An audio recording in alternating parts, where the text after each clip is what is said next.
It must be Thursday. Welcome to Learning Unwrapped, a talk show about your most important life skill, learning. And I'm very excited to be here tonight talking about gaming. So thanks to International Broadcast Media TV for hosting this show.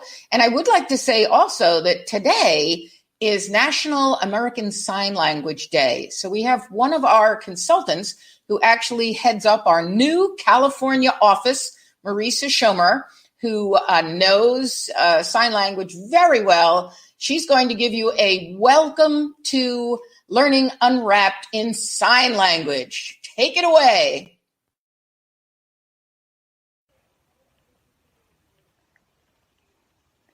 Happy National ASL Day.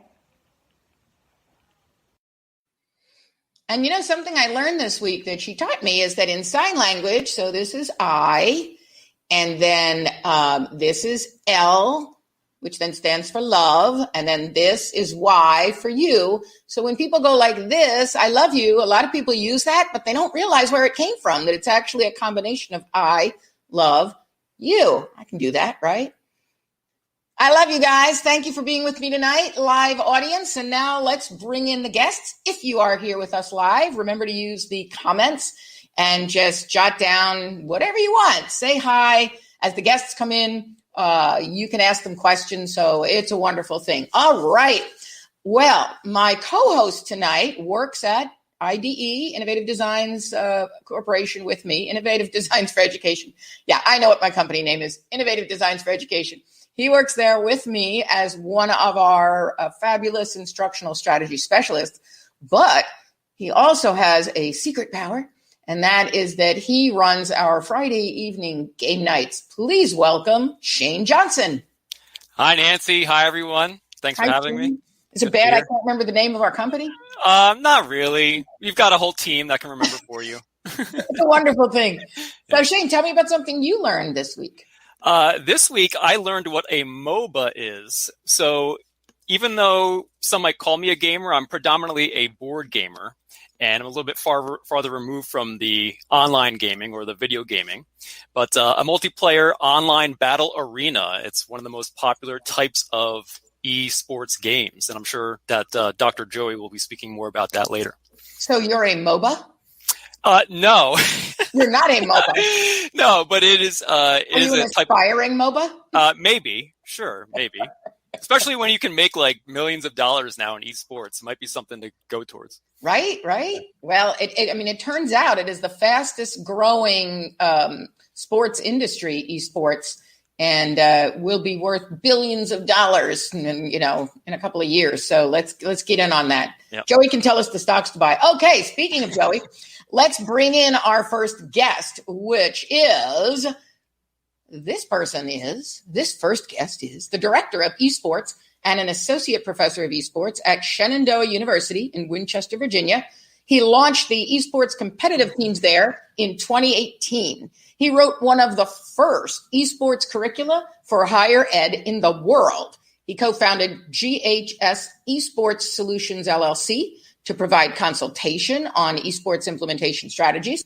He co-hosts the Press Start radio show. This is where I want to say, and in his spare time, he serves on the board of directors of the National Association of Collegiate Esports and the advisory board for the Worldwide Scholastic Esports Foundation. Please welcome Dr. Joey Goriziak. Wow. Thanks, Nancy. Thanks, Shane. I love this. This was awesome. And so was the MOBA. Shane, awesome. Glad you're getting into the MOBA. There's so many more genres to go over, though. Yeah. So, Joey, please tell us something that you learned this week. This is an interesting one. So something I learned this week is that John Malkovich made a movie back in 2015 that doesn't get released until 2115. It's called 100 Years, and it's going to take 100 years for it to be released. So keep an eye out for that one if you're still around by 2115. Wow. Oh, that's I guess that's the new version of, when we have kids build a little time capsule and bury it out in the schoolyard and dig it up 3 years later, right? It's crazy. Yeah, it exactly is a new kind of time capsule. So I'm excited to see the preview because I don't know if I'll be around to see the actual movie still. I don't think I did as well. I don't even know if the media will be around to show that type of media. I mean, Who knows? 100 years? I mean, can you imagine 100 years from, or I guess 94 years from now, whatever it is? It's just crazy. Well, I was cleaning out some closets and had boxes of 5 1/4-inch floppy disks, and I'm like, Oh gosh. we're not getting Times have changed, Nancy. I know. All right. Well, Joey, we are looking forward to hearing you talk more about esports at the university level, but we're going to bring in 2 more people before we do that so that you have some friends to talk to. Our next guest is also at a university. She's the associate professor of computer science at Coppin State University in Baltimore, Maryland. Her research topics include artificial intelligence, robotics, and culturally relevant computer science, computer engineering education. She is the founding executive director of Uplift, Inc., a nonprofit STEAM education organization. She was the recipient of the 2016 USA White House Historically Black Colleges and Universities Maker and Innovation Challenge. And she's recognized as one of the 20 most influential technologists in Baltimore in 2020. Though I hear she actually was born in New Jersey. Please welcome Dr. Lachelle Hatley. Hi, everyone. Thank you for having me. That is an awesome introduction. I enjoyed hearing that. I thank you. This is where you get to say, I'd like to thank my mother and my father. Right, exactly. And she's watching, so thank you, Mom. Okay. So, Lachelle, welcome. Tell us something that you learned this week. Aside from saying I love you in sign language, right. I am learning how to use machine learning to trade. We also talked about the stock market. So I'm trying to figure out how to build a bot to trade. Wow. Markets. Yeah. Wow. Interesting. You guys actually works. You guys got some good stocks for us in e-gaming. Will you guys be giving out tips, perhaps? Joey's just buy some e-gaming stocks. There's tons of companies that are traded right now. Totally. Yeah, definitely. All right. Well, we have one more guest to bring in. Now we've got some people at the university level. We've got Joey in esports. We've got Lachelle, who's actually teaching students how to design games. So we're going to hear more about that. And then we have a gamification teacher. We have a teacher in her 8th year of teaching. Currently, she's a 4th grade teacher at Chasco Elementary School in Pasco County, Florida. And we work in Pasco County, consult there, designing learner-active technology-infused classrooms, or LATIC. So she is a LATIC teacher using gamification in order to teach. She incorporates the use of Classcraft into her LATIC authentic learning units. And she specializes in the use of creative and digital arts for classroom instruction and the integration of technology. She loves teaching, learning about nature, graphic novels, dancing, playing video games, doodling, I like that one, and designing learning paths. Please welcome Ayana Shramali. Woo! Hi, thank you. Thank you for that introduction, and thank you for having me here. It's great to have you here. Yeah. So welcome, Ayana. Tell us, please, something that you learned this week.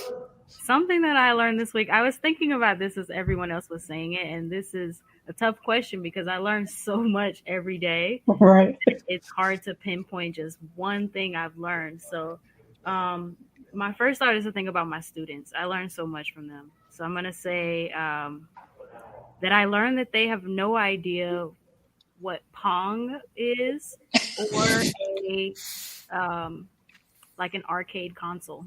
That was very new learning for me. So sad.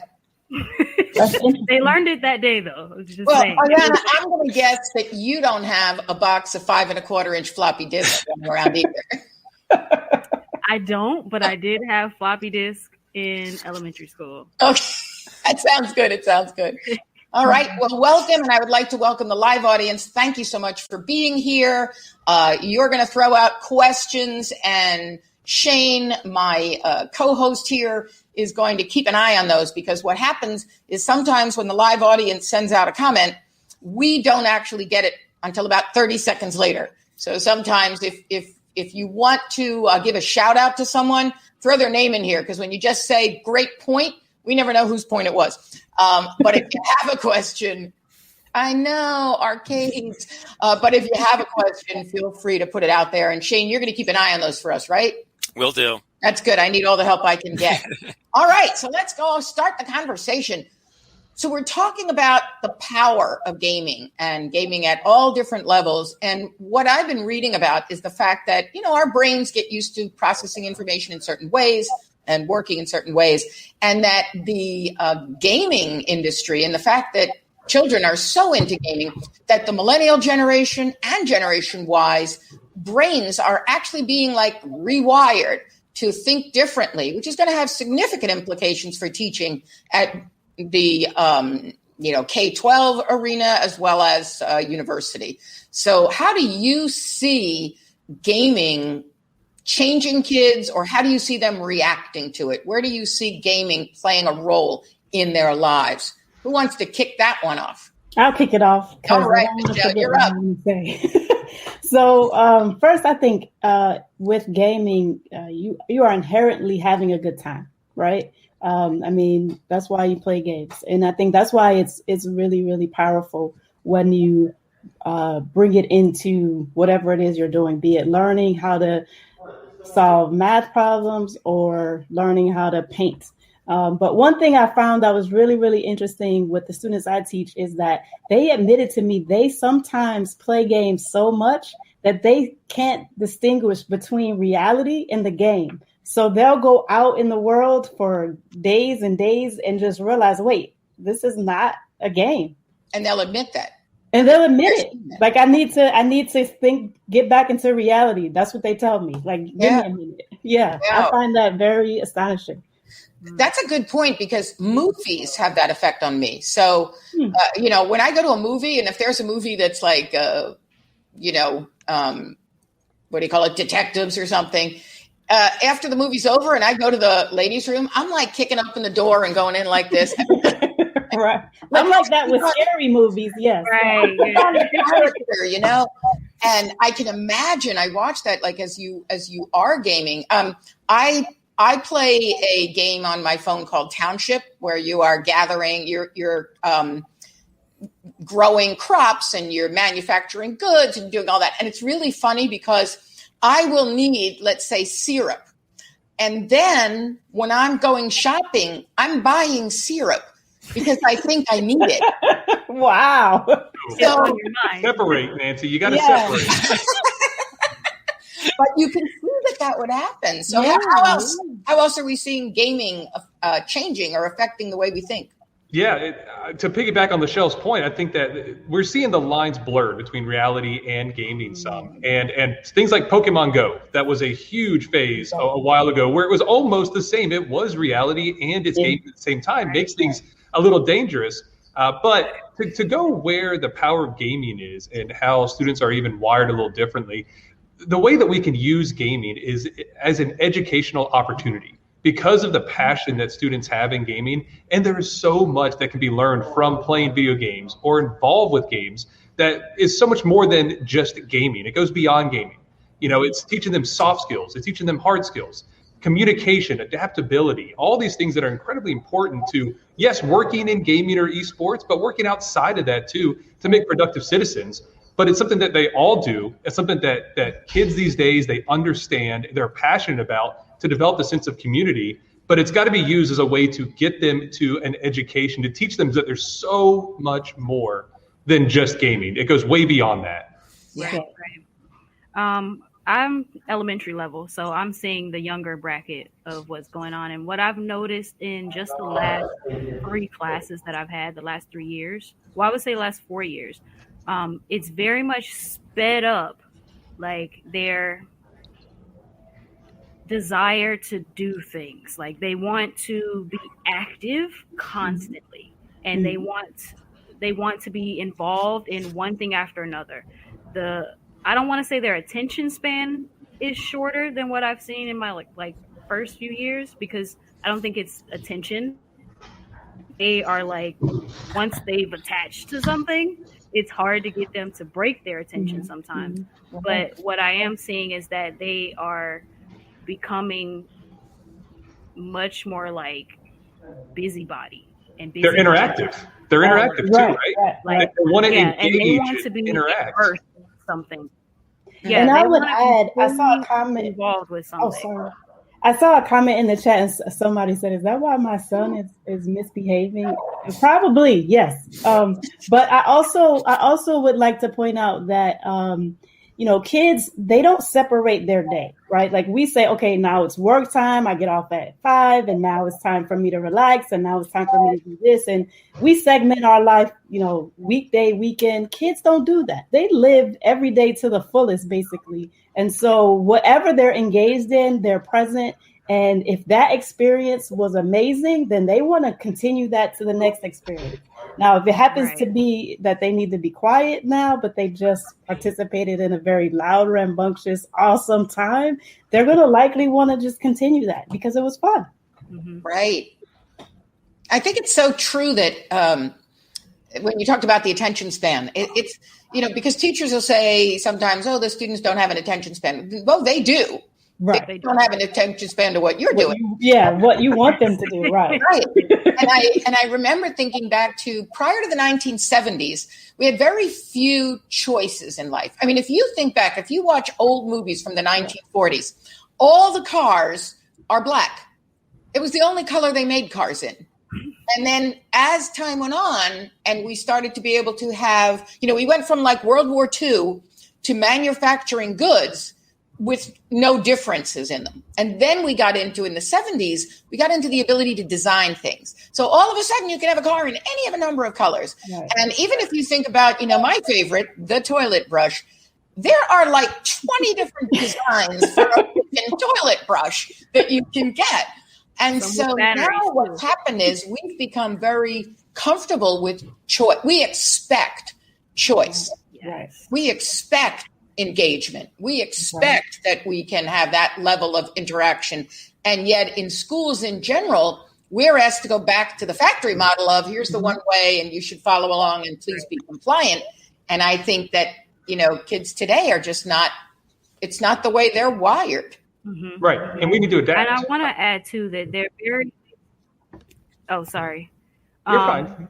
I wanted to add that I noticed they're also very apt to having their own like autonomy. They want to like be able to go ahead of me or interject, and like that has become such like a much more commonplace across all of my students, where in past classes you have just like a few who want to be that person to speak or the person to do, where now I'm kind of like trying to find a way to keep up with them more often. Right. That's a sign of a good teacher, I must say. That's a sign of a good teacher when you give your students and you make them feel empowered to learn and take control of their learning. That's awesome. So kudos to you. If they're like, we don't need you, we can go. That's great. I say bye, but I want to teach you guys. I want to be on your team. And they're like, we got it. Ayana is a great teacher, and shout out to all of the teachers at Chasto Elementary School and all of the educators. Can't forget Michelle, the principal, absolutely. But shout out, because we love that we're designing learner active technology in these classrooms there. And that allows kids to be, it's all about engaging them in real world problems. Joey, what were you going to say about adaptability? I was going to say that, we need to adapt to where kids are today, or young adults, at the collegiate level, that we need to change the way that we've been doing things. And Ayana, it kind of goes to what you were talking about, that they are autonomous these days in a lot of ways. They love that autonomy, doing things, learning on their own. Thank you, YouTube. They can learn a lot of things on their own through YouTube, where it's almost like teachers today are facilitators more than they are teaching, where you're expecting to just throw things out there and they're absorbing it.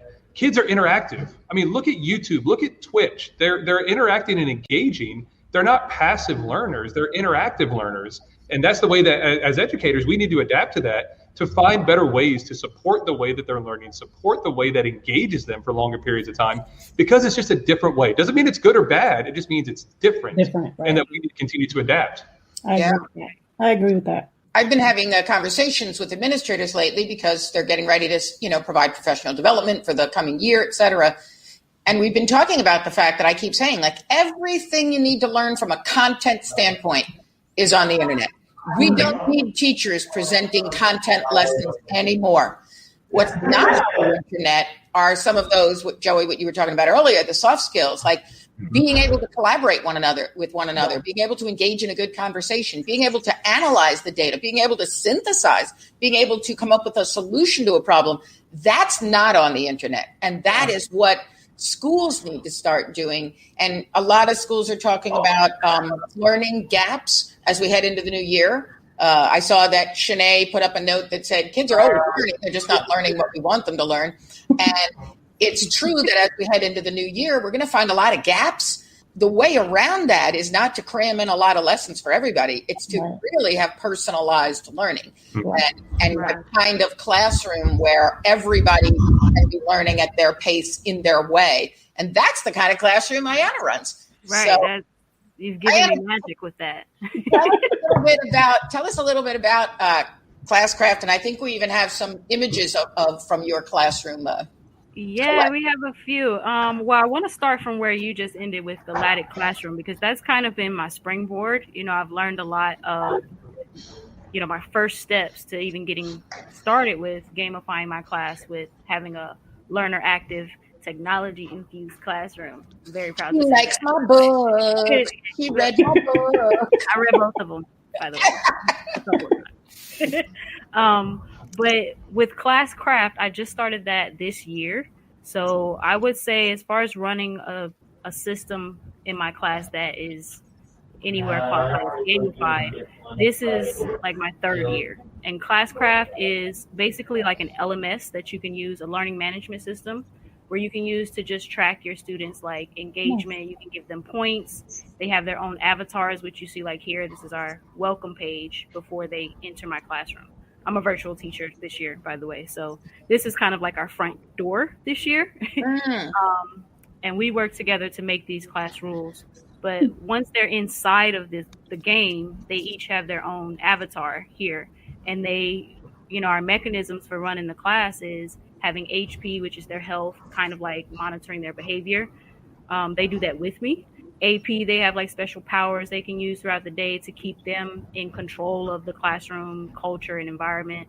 And then the XP is kind of where I'm facilitating the class, and I award them XP by how much learning they've gained. So it's a representation of facts we've learned, jobs they've done, ways they've collaborated, and all of that. This one here is like our team roles, because we're online. We don't have classroom jobs like normally physically, but we do need support, between each other. So each student chooses a role each day: timekeeper, team leader, screen masters, where they share their screen to help everybody see what's going on. And our new one is annotator, someone to write on the screen. And then the cards you see there are just like fun stuff. These are other games. You can go ahead to the next one. These are other games I use outside of Classcraft. The best part about Classcraft is I can input into it. It's basically a hub that looks beautiful. It gives me that character and everything. But my classroom content is basically the same, or whatever I want it to be. And this is, some pictures of types of things we do for our activities each day. That is cool. That is cool. You are preparing kids to think in ways that are going to get them ready to be on Joey's team. Right. That would be awesome. So now we have to bring Joey up big on the screen. I mean, let him fill the whole screen, even get rid of all of us. Just up there. You don't want to see that. That's the face for radio. Tell us about that cool place you're sitting in. Yeah, the spaceship? No, it's this is the esports arena that I'm sitting in right now, which is a really cool space that we have here on campus at Shenandoah University that acts as a living lab space for our students, because esports and gaming is not just competitive here. It's an academic major as well as a minor, some certificates, but it's also professional development. So our students learn how to act and be in the industry by doing things here in the arena, running events, producing broadcasts, and everything that goes into esports. So this is the esports arena, spectator arena. We run events in here, like you see right there, high school events, collegiate events. So really, really cool space that is really adaptable, so our students get their hands-on learning outside of the classroom, which is incredibly important for the industry. for them to get their job, not just learning in the classroom, getting good grades, which is great to get good grades, but also learning how the industry works by getting their hands on and building that portfolio. And it's more than just running events. I'll tell you right now, one of the most important things we've done is really put an emphasis in our broadcast production, like you see right here, by including a production booth with casters for our games that we are playing in, so they get the experience of being behind the desk. And the cool thing about this, every single person you see in these slides is a student. It is 99% student run, student organized. And you see right here, this is a photo op that one of our students did for another one of our students that is in the Madden Football National Championships next Saturday, April 24th, 5 o'clock on our Twitch channel. Just shameless plug there. That our students are creating assets to advertise and create content for that matchup, because content is king right now for esports, and that's where students are getting jobs.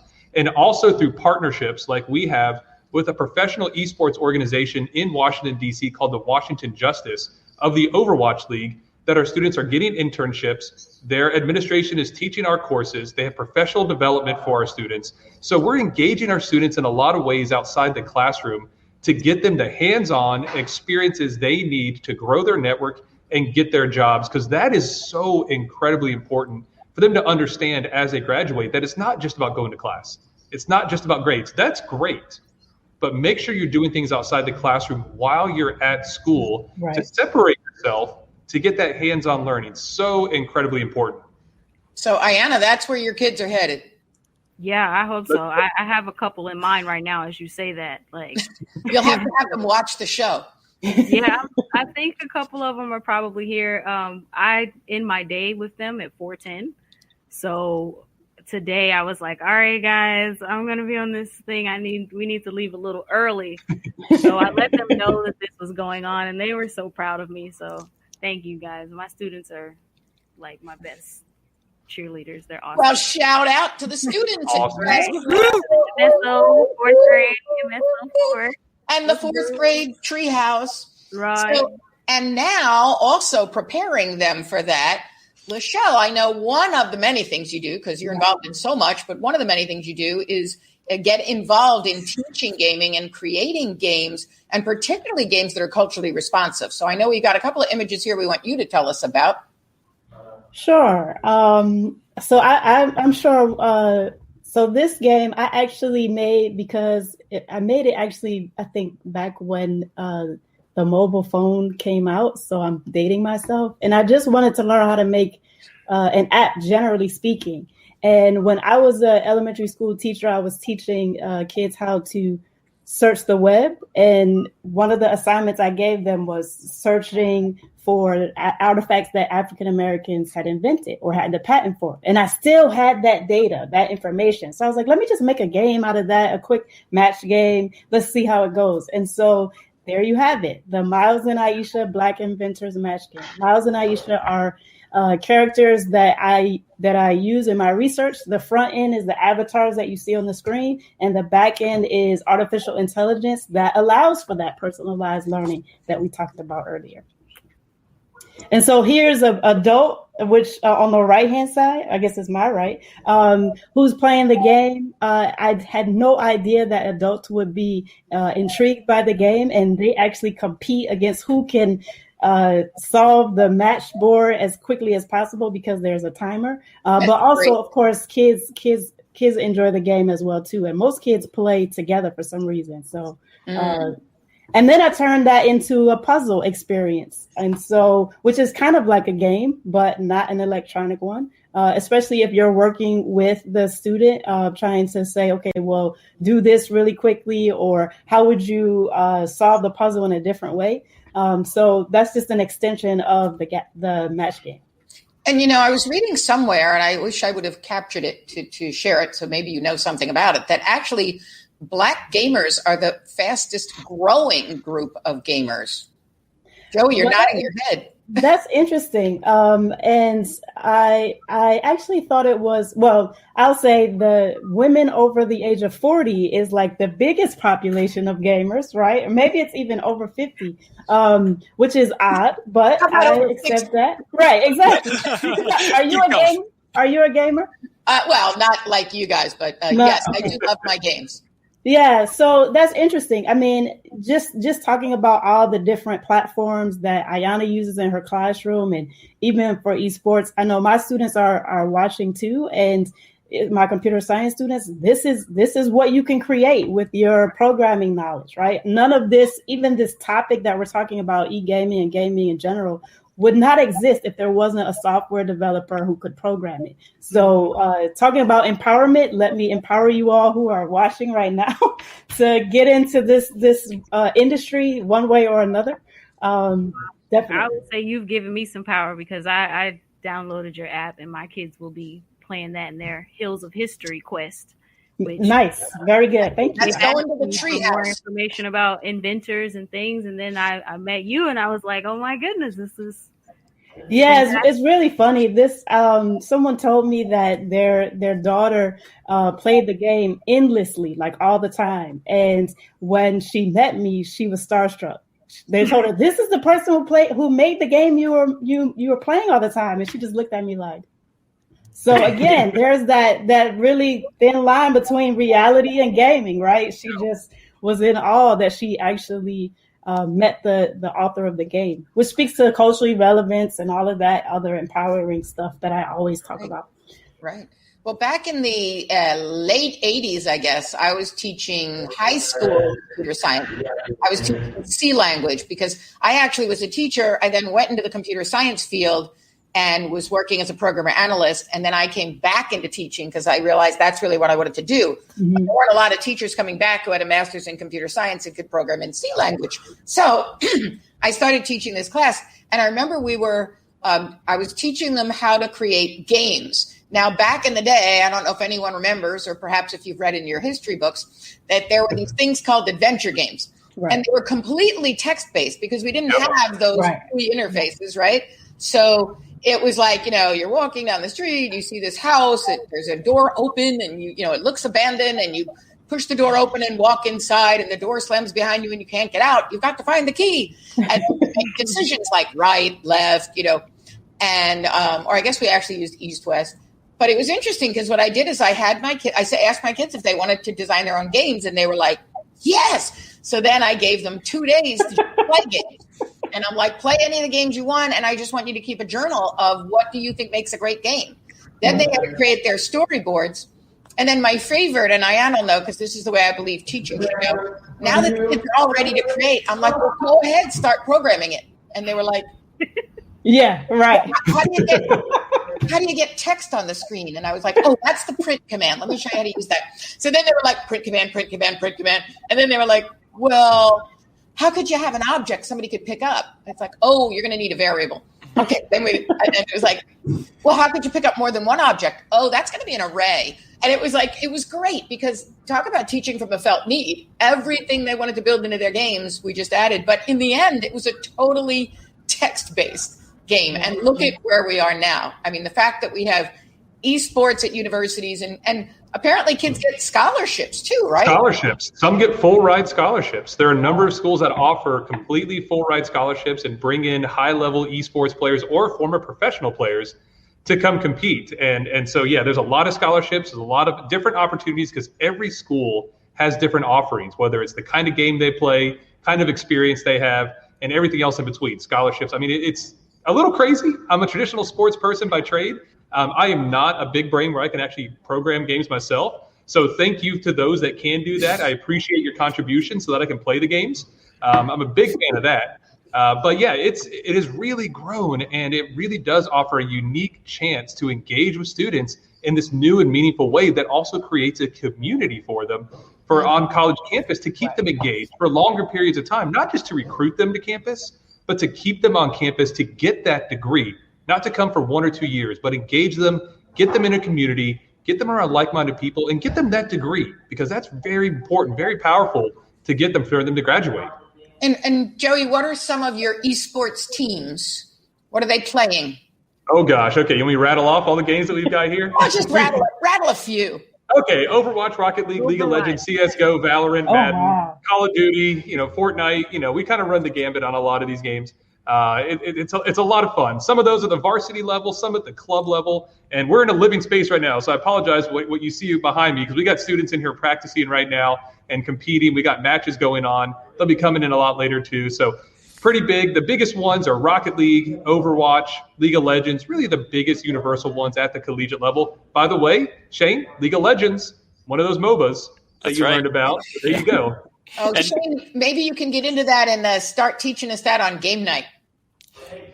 Yeah, I'll get working on that. You might need to give me a few weeks, months, years, but yeah, anything's possible. Well, it is 5:35, so I am going to have us take a break, although I got a million more questions, but I got to let Shane talk in the second half there, right? So, but it is time for What's in Your Mug? So please, live audience, tell us, what are you drinking tonight?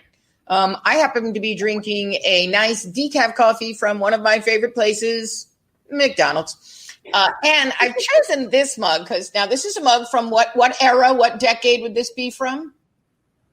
70s. 70s? The 60s. Oh, yeah, nice. back in the 60s. And that's when I grew up, back in the 60s. And one of my greatest memories of my childhood is that at least once a week, as a family, so I had a mom, a dad, a sister, and myself, the four of us would sit down and play games. And so those were board games at the time. We played Monopoly and Scrabble almost every week.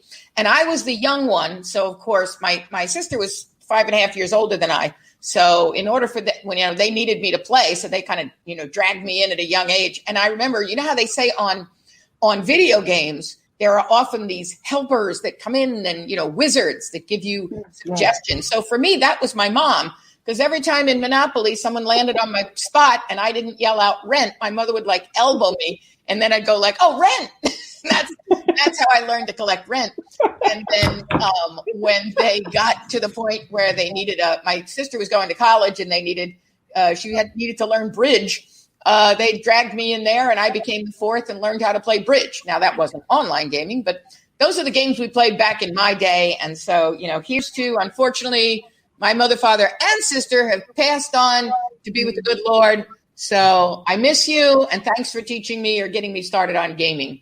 All right, Lachelle, what's in your mug? So my mug is, I'm going to tell you about it first of all. So I used to work at Google about 4 years ago, and just for a summer, not a permanent employee, but it was a faculty in residence program, And if you're a computer scientist, there's at some point where you just become really intrigued about what it's like to work at Google. And so there were about 26 faculty from HBCU computer science departments. And we spent about a month or two at Google over the summer, and they treated us so well. When it came time to leave, we didn't want to go. And we especially didn't want to give up our Lachelle at google.com.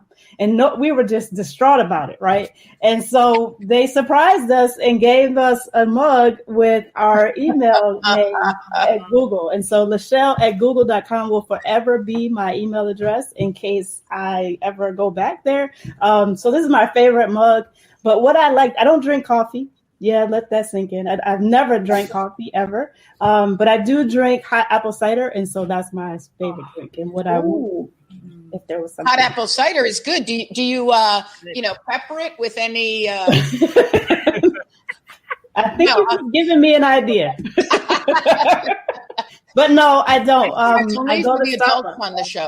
Yeah, I go to Starbucks and I get the caramel apple spice. That's my favorite drink from Starbucks. Mm-hmm. Cool.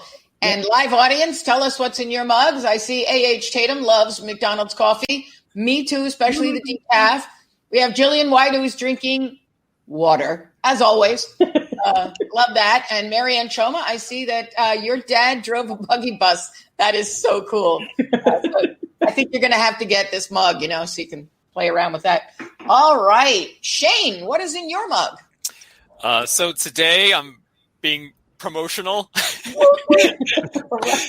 Thank you, Nancy, for the mug. And I am drinking sencha, which is a Japanese tea. Yes. Oh, nice. Okay. Yeah. How would you explain the taste? Let me taste it. Okay. Watch carefully. A gamer and his tea. It's like leaves. Like if I was sucking on a leaf. Delicious. Is that good or bad? No, I'm not in sales for a reason. It writes itself. I'll stick with my coffee. Ayana, what are you drinking? What's in your mug? I'd like to be a teacher right now and ask for more adjectives on that. Well, I don't have a mug.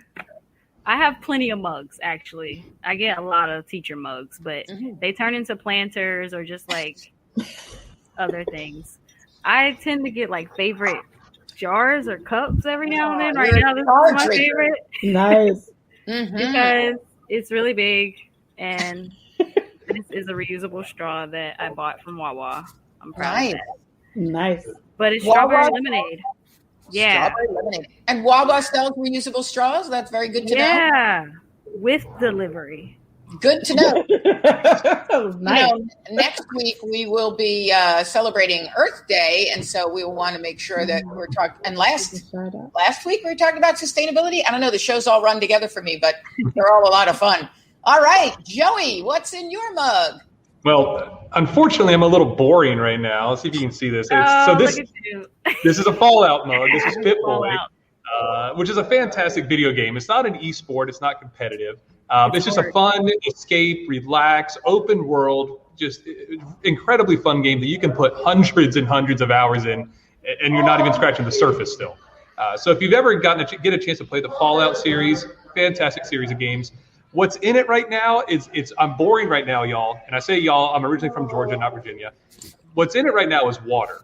But it's a reason that's only water right now. So it's a little late in the day for my energy drink. That was earlier. That was about 3 hours ago. Energy drink every day. Coffee is only in the morning for me and only hot coffee. Cold coffee, can't do it. Can't do room temperature, got to be hot. Right. And a little later, it would usually be something a lot stronger than this.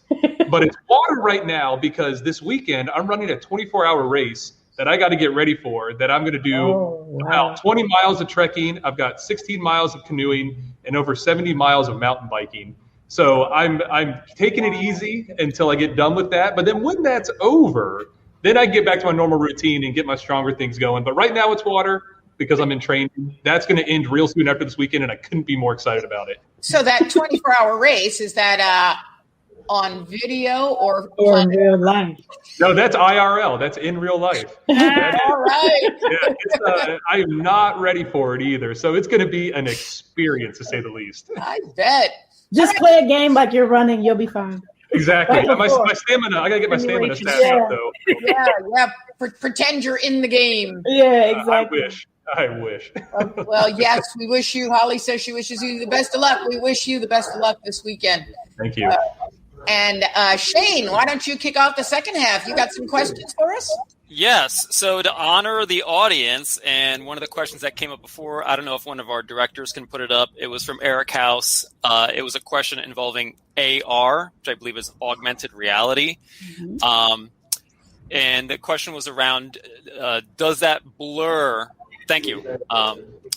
Does it increase the blurring of reality and gaming? And are there any kinds of risks that this might present? So I don't know if any of the guests have any experience or knowledge around AR. I can start real quick, and I'm sure everybody else knows far more than I do about AR. I know enough to be dangerous. But I mentioned Pokemon Go, the app. That is a form of augmented reality that does blur that line. And there were issues with people walking into the street trying to find a certain Pokemon, and there's real life cars coming down this street that's in real life. So yeah, it did cause a lot of issues for a while until they kind of got things fixed. But yeah, augmented reality, to me, incredibly exciting, but incredibly dangerous. You got to be careful and use it in the right way, because it does take what is real, but also superimposes kind of that virtual environment in it. So you've got to be really careful and aware of your surroundings at all times when using augmented reality. But Lachelle, you probably know far more than I do about any of this. I was about to say, around the time when Pokemon Go was like at the top of its popularity, I wrote a tutorial on how to make augmented reality apps. So I think it's still online somewhere. If you Google me and augmented reality game tutorial, you'll find the steps. It's dated. It's kind of old. So, but it's using App Inventor that is currently hosted at MIT. So certainly, but yes, I think it did have a negative effect back then. Again, remember we were talking about how students can't distinguish between reality and non-reality, right? I mean, if you're playing a game, you're playing it in reality. But if you're actually walking outside and you see something and you're engaged, your mind can only focus on like one thing at a time, right? So if you're engaged in trying to grab this object and it's in the middle of the street, you're going in the middle of the street. You're going in the street. Hopefully the cars around you see you. Right. That's a big thing. I don't know much about augmented reality except for what I've experienced as a player. I did play Pokemon Go. I ended up getting exhausted with it for the mere fact that I had to go so many places and, like you said, walk in the middle of the street and go upstairs and all these things. And, you know, I noticed my students, they enjoy mixing the reality with gaming because I have used it where I'm basically like projecting something onto our table in front of us that is like blocks or a creature or, you know, a marble set, whatever it is that I'm trying to simulate, you know, in their mind. So I find it to be very useful if, like Shane said, I mean, like Joey said, if it's used properly, you know, out in public on your own with no one to help you monitor that blurred connection, I think is very risky. Yes, because I've done it myself as an adult. You know, I've tripped over tree roots because I'm looking at the ground. Yes. Right. The Pokemon was on the ground, but I wasn't really looking at the ground. So right. I've had that issue. I will say, though, that it's less confusing. In my experience, it was less confusing than when I tried virtual reality games. I you know, played VR for quite a while when the PlayStation 1 came out. And I definitely felt a serious disconnect between real life and virtual reality for a moment, like when you first take it off. But then it started to like blur, where I was feeling sick in the real world and not in the virtual, and then vice versa. So I think that's definitely something that we need to think about, you know, as technology grows forward and our kids are invested in this, because they're immersed in both. So I don't think we can like say no to either. It's just how are we going to use them and how are we going to teach our youth and our players how to do it responsibly. Yeah, I mean, the science behind it is that you are transferring images through your eyes to your brain. And so that's why there's a blur. It's not because the game was so good or enjoyable. It's because it's using the same science that you use to just sense the world around you. And all of that is coming directly through your eyes or through the Oculus or whatever it is you have. And it's going right to your brain. And your brain can't tell the difference, right? I mean, how many times have you woke up from a dream thinking it was real, right? It's because your brain and your mind and your eyes and your ears kind of process those things as if you were awake and looking at those things IRL in real life. Right. Yeah, I learned that. Thank you, Joey. Another question that came up before, and this one was for Ayana in regards to Classcraft. I think this is a question from Adam T. Are the stats made public to the rest of the class, and the avatars made public to the rest of the class? It depends. You can control that as the game master you are as the teacher. So I have gone between both formats where the kids can see the entire class and they have like a game feed. So when I award or, you know, take away HP, they can see the entire class, or you can set them up into teams and then close that view so that they can only see what happens with their team. I've used it in both ways for various purposes. So that's really just up to you as, you know, the teacher. Got it. Great. Lachelle, I had a question for you. I watched a talk that you gave like 5 years ago, and you might not remember this, but you used a term that I had not heard of before, but was intrigued by, which was embodied cognition. I was wondering if you could speak to that. Sure. Probably that was my favorite talk. It probably was the robotics talk. Yes. Is that it? Yeah, yes. Right. I've been teaching robotics for about at least 10 years now. And the best way to teach it to people who don't understand what it is, and more specifically teach them how to build and program robots, is to make them be the robot. And so embodied cognition is you're embodying the role of the robot, and you're thinking about what you have to do to make the robot do what it is you want it to do. So for instance, if I said, make a robot traverse a square and program what it needs to do, and you're the robot, or a kid is a robot, and you have to tell them, okay, walk straight. Well, the robot doesn't know what it's like to walk. You have to tell it. You have to tell it to lift up its leg, and you have to tell it right from left and all those things. And so you're placing the cognition of what's happening in the learning environment into the body of the person. And it's an amazing teaching technique, especially when you have to teach somebody how to do something. Love that. Cool. And I use it all the time. It works. yeah, that's like, to me, like, that's beyond hands-on. Yes.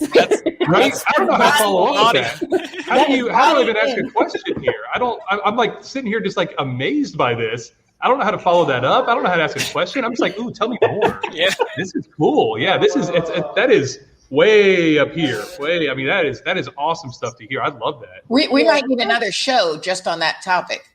Right? Hey, I'm happy to help you ask questions and talk and all that. Just let me know. Get Lachelle on your show. We're going to do that.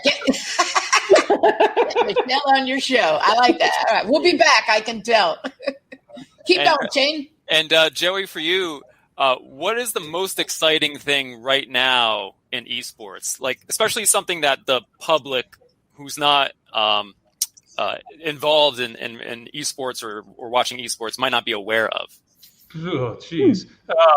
Speaking of another show, do we have? I mean, how much time do we have?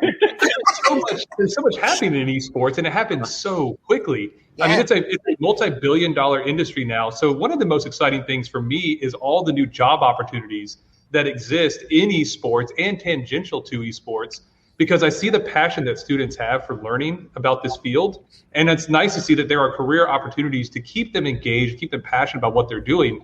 And as it continues to grow, not just at the professional level, but also the collegiate and the high school, and it's going to get to middle school too, sooner than later, much sooner than later. Yeah. And recreationally, there's going to be so many more opportunities for students that actually understand the space, not just that they were gamers while they were growing up, but they actually understand how to manipulate the space in a healthy way to teach the right and the wrong ways to engage with gaming. Not doing 12 to 15 hours a day, but using it in moderation, just like all things, to make it so it's a healthy experience that teaches more than just the playing skills. So that's the exciting thing to me, is that it continues to grow rapidly, and grow across a lot of different levels to offer job opportunities for students that are so passionate about it that they can have a career that they love from day one after graduation. Love that. And there was a note, I don't know if you saw it pop up, but Regina Schaefer said, esports is growing so quickly, it's already in middle school. So Regina Schaefer, if you want to let the world know where you're at, that it's in middle school, the entire world can move there. Yeah, exactly. Yeah, there would be a rush there. It's a new thing for the realtors to bring up, you know? Right, exactly. Right, a little practice centers. But really, you learn. I go back to Mark Prensky, who wrote a book 2006, I want to say, called Don't Bother Me, Mom, I'm Learning. And it was all about this argument over our kids becoming couch potatoes playing video games. And I think he did a study, through a university that showed how much you learn in gaming. And I wrote a book a few years back on executive function. Mm-hmm. Doing my research on that, I realized that playing games builds so much executive function. And executive function is pretty much the building blocks of everything, of all academic learning, of social and emotional learning. If you don't have executive function, which is, this part of the brain, you don't have anything. So we really need to build that. And I think when I was a kid, my father taught me how to play chess at a young age. And when I became a fourth grade teacher, I set up chess boards in my room and just had kids go and play chess. And so even that level of engaging in a game, and of course, now that we have, the esports, the games that we have now online and multi-user, come on, Joey, help me out. What are all multiplayer online battle arena? You got real-time strategy, first-person shooters. You got all kinds. I could keep going too. There's all kinds of genres. Is so much. And I don't know if you saw, I have a show, and for anybody who may want to go back and watch a former show, You just go to nancysulla.com. All the shows are there. I think it was when we were doing our STEM show, and I'm going to ask Carrie, our one of our directors, to pop her head in and tell me if I'm right. I think it was when we were doing the STEM show that we had a young man actually create in, come on, what's it called? Carrie, you got to help me out here. What is it? It was called, I forget. Was it a programming language or? Yes. And he like Scratch or something? He created it. No, it's Unity. Minecraft. Minecraft. Oh, yeah, Minecraft. Yes, Carrie's telling me it's Minecraft, and he created this cute, intro in Minecraft where he was having this conversation with his mother, and she's telling him like, stop playing games. It's going to turn your brain to mush. And he's like, no, you don't understand how much I learn. And it goes through this whole like how Minecraft is going to build, learning skills. And it's true. It's amazing what you can learn. All right, keep going, Shane. Sorry, I get all excited about this. Yeah, there's We've so got much. 4 minutes. You only have time for like another question or two. Yeah, so something that I found interesting in the research on gaming, and I think a lot of people don't know this because they think of gaming as an individual act, at least some people do, was that it can help teams work better together. So I'm wondering if anyone can speak to that, how gaming can help children or young adults collaborate better together, cooperate better together. I would love to answer this first. Take it away. As an elementary school teacher, like I have a huge gradient of students between like as far as academic level. And with some of them, they build personalities being in traditional school settings where they're afraid to make mistakes. And it becomes so uncomfortable for them to speak, to try, to fail, that they become so resistant. And this year being online, that was like my first hurdle, just to get them to show up, turn on their camera, turn on their voice, and do something. So once we started building like our team dynamics and everyone had a responsibility, they needed to rely on each other. So setting up a gaming, gamified like classroom setting really kind of forced all of us in a positive way to think about how we related to other people and how they relate to us. There's certain like activities and parts of gaming that you just can't do without hearing or seeing another strategy happen. Like it's a cause and effect situation all the time. And it's really, gaming opens it up to everyone. It doesn't matter your race, your age, like whether they have disabilities. None of that has impeded, us going forward with a gamified class. And I see that so strongly having students who, I have students who have autism, Tourette's. I have gifted students all in the same classroom interacting on a daily, and you wouldn't know. That's awesome. That's awesome. In the classroom, you could point them out because of physical behaviors, but gaming has completely made that so much easier for so many of them. That's awesome to hear. I love that. The barrier to entry is so much lower compared to a lot of other activities. There are still barriers to entry, and we got to get through that. But the teamwork, the communication that comes from gaming, the team-based games that we have, and you have teams of up to 6 versus 6 for the popular esports. You got 5v5, 3v3. They're learning the same things you learned playing baseball, basketball, football at a young age. How to work on a team, adaptability, communication skills, sportsmanship, how to win and how to lose. But that teamwork is absolutely fostered through a lot of gaming. And especially when we talk about competitive team games, literally you have to work as a team or else you don't stand a chance. I don't care how good you are individually. You have to work as a team and communicate to do anything in it. Yeah. Right. And if the winning award is an A in the class, then everybody they're focused and they're ready to go. They don't care about anything else. They just want to work together to get that A. Right. Or millions of dollars helps too. Yeah, exactly. Right. Well, I can't believe we're at the end. I mean, I say that every week because the conversations are so good. And this was, this conversation did not disappoint, right? Live audience. So I think we've got agreement there. Thank you so much to my guests. I'm going to bring you up one by one before we then take you backstage. Stay backstage and wait for me because I'm coming back. But I want to give you your last shout out to be able to say, what do you want to say to the audience here about gaming and the importance of it? What advice do you want to give them? Ayanna, I'm bringing you up first. You gonna bring me up first? Okay. Thank you for being on the show. Appreciate it.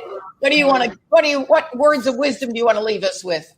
Well, I mean, I would like to talk directly to, teachers, of course, because that's where I am. And in practicing this, I just want to say, like, don't be afraid to fail with your students. Like, try it. Have fun, but as long as you set the purpose of that fun very explicitly, you can take it anywhere.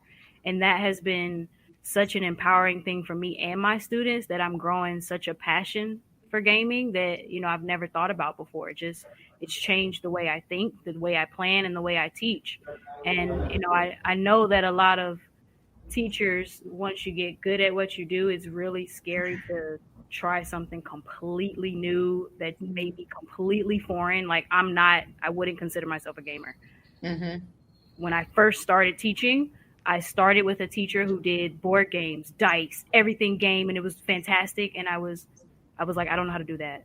But now, like, look at you now. Look at you now. Right. Like, it's just a matter of experimentation and letting the kids lead you a little bit, which is my advice. Like, and I would like to point out that Ayana is wearing her gaming headphones, but she's cool. But she's wearing them around her neck. Wears them around her neck there, right? And shout out again, Ayana, amazing teacher from Chasco Elementary School. Yes, shout out to Chasco. Hi, Mom. Thank you for all the support and my administration. Oh yeah, that's the last thing. I'm sorry, I gotta take one more second. Talk to your admin. Let them know you're experimenting. You need them.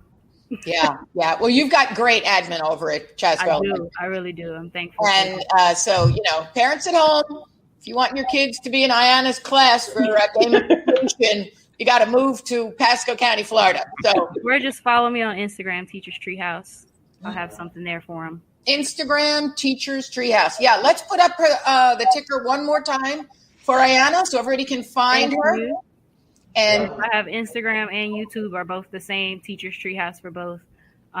This is my first year, like I said, with Classcraft. So my YouTube, I'm just starting to get that information on there. But please follow me if you're interested in more. I appreciate it. All right. Thanks, Ayana. And I'll see you backstage. Yep. Joey, what final words do you want to leave our audience with? Jeez, how do you follow this up? Like, I'm like a fish out of water here with this lineup you got me here, Nancy. This is awesome. I mean, I would say give gaming a chance. For people out there, I get the stigma that's associated with gaming a lot of times. I get that the bad rap of gaming that it gets sometimes. Give it a chance. This is what kids are engaged in. This is what they're doing. Meet them where they are. Find a way to use it as that educational opportunity and teach lessons and concepts through that lens of gaming, because it helps it resonate so much better with this current generation of students and the way that they interact, the way that they engage with each other, with the world. You've just got to give it a chance. Be comfortable being uncomfortable. Because if you don't know how all this works, that's okay. Figure it out. Make mistakes. That is okay to do. So that's my biggest piece of advice, is just give gaming a chance. Use it as that educational opportunity. You'll be surprised about how much students know about gaming, how much they know about technology, and how much they will end up teaching you because you're giving them that chance. So that's my biggest piece of it, because I learn every day from students. I learn about Twitch. I learn about streaming. I learn about content creation. It's amazing the things they learn and can learn on their own and can teach me. But you've got to give gaming a chance and use it in a way that creates that educational opportunity for them, because there's so much more to gaming than just gaming. Yeah. And so, students at home who may be listening, remember, if you want to go to college in a place where you can be in that really cool esports arena that you're seeing behind Joey there, you want to go to the Shenandoah University in Winchester, Virginia. That's right. Thank you, Joey, for being on the show today. I really appreciate it. And when you go backstage, don't go away, because I'll be back. Ma'am. Gotcha. Michelle. Yes, ma'am. What do you want to end with? I would say live life like a game. First of all, have fun. Set goals or try to establish your goals. Understand the consequences of your actions, and always level up. Love it. That was very nice. Very nice. And so we've got the way you are on Twitter, and you've got a wonderful website, which I've been to, LachelleHatley.com. Well, thank you. Definitely want to check her out there. And I appreciate you being on the show. Thank you so much. Thank you for having me. And Lachelle, I guess, yes, the reality is I got to give a shout out to your university at Coppin State University in Baltimore, Maryland, because if you want to learn gamification as well as STEM, computer science, engineering, culturally responsive computer science. Love that. That's where you want to go to find Lachelle. So thank you for being on the show. I really appreciate it. Thank you for having me. I had a lot of fun. Thank you to my guests. All right. So Shane, my co-host, what final words do you want to make? I loved all the comments, the parting comments that the guests made. One in particular was give gaming a chance. I think that's a great motto or encouraging statement. Even if somebody, a teacher, for example, doesn't consider themselves a gamer, I think that they can find that it's not as difficult as they might think. And something that Ayana said, which was really powerful, was let your students guide you. So, we can learn a lot from them, and they will be more engaged if they have that power. Right. So, right. Gaming is powerful. Well, and thank you for co-hosting with me. I thoroughly enjoyed partnering with you on this, Shane. And thank you to the live audience. Now, what happens is for any of you who want to see the show again, you can go and pull it up on the same link, the YouTube link, and you can find out about all of our shows, past and future, at nancysulla.com. Directors, I think you need to pull the guests out. And anyway, so if you go to nancysulla.com, you're going to be able to get the past show links. And if you go to this show link tomorrow, all of the comments will come up. So I can't wait until tomorrow to sit down and watch the show. We had a great live audience. Thank you so much for being here. I hope you come back and join us again. Great guests. I have a feeling we're going to have to do another show on gaming, don't you think? So we'll put that on our docket, on our list. Next week is Earth Day. So we're going to be talking about, if I got that wrong, wait a second. I got to check my notes here. Yes, I have next week, Earth Day, every day. So we want to make sure, I don't know, for some reason, I always thought Earth Day was a little bit later, but no, I got it right because I've got my, I really ought to be drinking. Today is tax day, but it's not tax day because we've changed that deadline. So it is next week, the 22nd is Earth Day. So we are going to have Earth Day every day here. And I hope you'll join us back to see some great guests that we have as well. You are used to, if you've been watching my show regularly, my co-anchor at the end who always sees us out. Unfortunately, he is not with us this week, so we have a fill-in, stand-in co-anchor, and I think you'll appreciate her style. So I hope you'll join me next week. I love you guys. Thank you so much for being here. See you next week. Gaming helps me meditate and work on my lightsaber skills.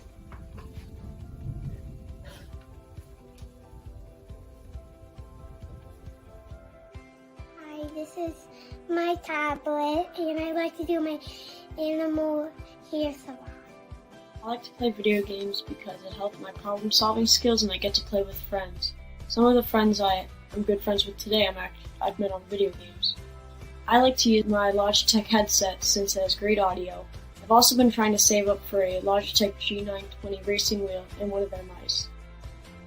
Thanks for watching Learning Unwrapped. Tune in next week for Earth Day every day.